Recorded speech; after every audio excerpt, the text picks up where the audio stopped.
on incite les enseignants à faire en sorte que les élèves deviennent les artisans de leur propre formation. Concrètement, il faut enseigner le moins possible et faire trouver le plus possible, conseillait Spencer.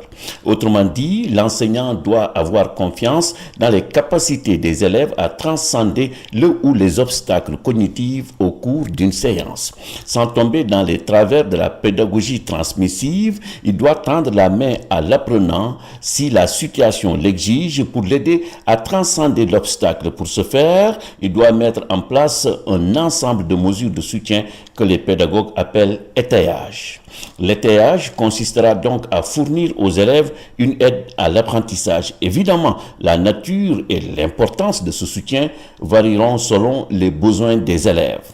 Jérôme Brunner explique que la notion d'étayage renvoie à l'idée que l'enseignant ne conduit pas seulement l'élève vers des processus de résolution de problèmes plus complexes, mais qu'il prend lui-même en charge les éléments d'une tâche que l'élève ne peut pas encore réaliser seul.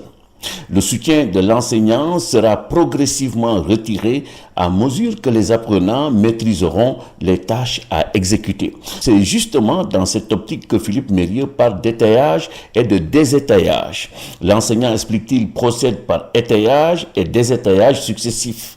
Étayage par la mise en place de structures rigoureuses de contraintes et de ressources, désétayage par la suppression progressive et contrôlée des étés. Jérôme Brunner a identifié 6 fonctions de l'étayage. 1.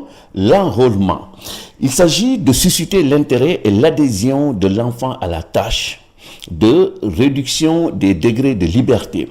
Cette fonction consiste à simplifier la complexité de la tâche en prenant en charge les éléments qui excèdent les capacités actuelles de l'enfant. 3. Maintien de l'orientation. Ici, il s'agira d'aider l'enfant à poursuivre les objectifs définis en maintenant sa motivation et en l'incitant à dépasser un succès déjà obtenu en risquant un succès supérieur. 4. Signalisation des caractéristiques dominantes. Il s'agira ici de souligner les aspects de la tâche qu'il faut effectuer et préciser l'écart entre le travail réalisé et le travail souhaité. 5. Contrôle de la frustration, dédramatiser les erreurs et faciliter la recherche d'une solution moins éprouvante pour l'apprenant.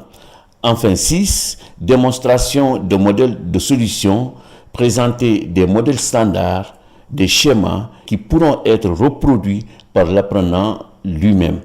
Ainsi, nous conduirons nos élèves vers la réussite.